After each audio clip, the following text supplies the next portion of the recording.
Louvado seja nosso Senhor Jesus Cristo, para sempre seja louvado. Irmãos e irmãs, bom dia a todos. Hoje, nessa sexta-feira, nós temos essa passagem em João capítulo 14, e hoje é 16 de maio, então nós já estamos praticamente chegando aí ao fim de semana, enfim, preparando aí para o final de semana, que Deus nos abençoe. Vamos fazer a reflexão desse dia, pedindo a bênção de Deus. Em especial, não deixe realmente de dar o seu gostei para esse vídeo, apoiar essa reflexão. Vamos agora iniciar a nossa reflexão. Proclamação do Evangelho de nosso Senhor Jesus Cristo, segundo João. Glória a vós, Senhor. Naquele tempo, disse Jesus a seus discípulos: não se perturbe o vosso coração. Tendes fé em Deus, tende fé em mim também. Na casa de meu Pai há muitas moradas. Se assim não fosse, eu vos teria dito: vou preparar um lugar para vós. E quando eu tiver ido preparar-vos um lugar, voltarei e vos levarei comigo, a fim de que onde eu estiver, estejais também vós. E para onde eu vou, vós conheceis o caminho. Tomé disse a Jesus: Senhor, não sabemos para onde vais. Como podemos conhecer o caminho? Jesus respondeu: sou o caminho, a verdade e a vida. Ninguém vai ao Pai senão por mim. Palavra da salvação. Glória a vós, Senhor. Bem, irmãos, essa passagem em João 14 ela é muito interessante, porque são palavras de Cristo oferecendo consolo e oferecendo direção. E Jesus ele oferece a paz para nós mesmo no meio de grandes turbulências. Não se perturbe o vosso coração. Entre aspas, apresenta essa frase muito forte, né? Não deixar se perturbar, porque eles estão na iminência da cruz, eles vão enfrentar uma tribulação muito grande, terrível e assustadora, a morte de Cristo, né? De maneira traumática e sangrenta e cruel, enfim. Eles vão enfrentar um medo, e um medo muito grande e terrível também na vida deles. Talvez o maior medo da vida deles, né? Ficarem desamparados depois da morte de Cristo, eles poderiam ser os próximos a serem mortos. Mas Jesus oferece uma âncora para eles, a fé, não perder a fé.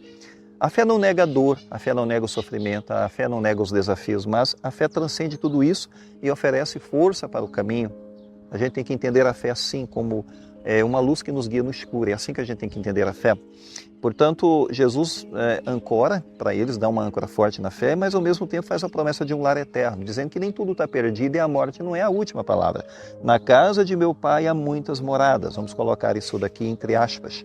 Porque casa traz para nós a imagem da intimidade, do aconchego, da segurança. Isso é casa, isso é lar. Nos dá a ideia de pertencer a esse lugar também. Então não é um paraíso genérico, que o paraíso parece ser uma coisa distante e genérica. Não é como uma casa, é a nossa casa. É um lugar preparado. Então a sua partida para o Pai não é um adeus definitivo de Jesus. Porque Ele está sempre conosco, Ele vai estar conosco, nos guiando, nos conduzindo para essa casa preparada.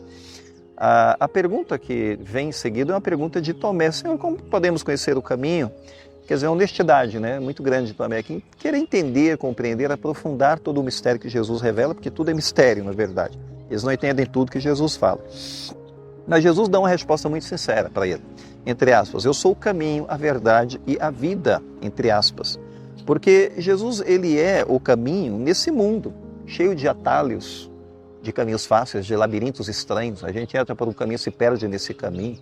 A gente acredita numa coisa, vai, né, em direção a essa suposta luz, a gente chega lá, não tem nada, né, só tem confusão e não tem direção certa, enfim. Então Jesus ele é uma rota segura no meio desses caminhos tortuosos. Depois Jesus fala que é a verdade. Porque diante de um mundo também relativista, que fica dizendo que a verdade não existe, que a mentira passa a ser a verdade, então Jesus é uma verdade segura também. Ou seja, a verdade de Cristo desafia as ilusões desse mundo, que é meramente ilusões criadas pelo demônio, por Satanás, para nos confundir. E depois Jesus é a vida, porque assim ele nos dá uma jornada com propósito, com significado. Então ele é a vida nesse sentido. Tem sofrimento, sim, tem desafios, né? Tem incompreensões, tem perseguições, etc. Sim. Mas se a nossa vida tiver significado e sentido, tudo vai fazer parte de algo maior dentro do plano de Deus. Então isso dá sentido. Se a nossa vida tem sentido, a gente vai ser feliz. Se a nossa vida perdeu sentido, a gente fica perdido dentro de um labirinto dessa existência. Muito bem, peçamos a Deus então que nos ajude a deixar-se guiar por essa luz de Deus em nossa caminhada à luz de Cristo. Então Cristo é o nosso mapa, no caminho da vida. Vamos encerrar agora a reflexão com a bênção final. Não deixe de dar o seu gostei. O Senhor esteja convosco, Ele está no meio de nós. Abençoe-vos Deus Todo-Poderoso, o Pai, o Filho e o Espírito Santo. Amém. Fiquemos em paz, o Senhor nos acompanhe, graças a Deus.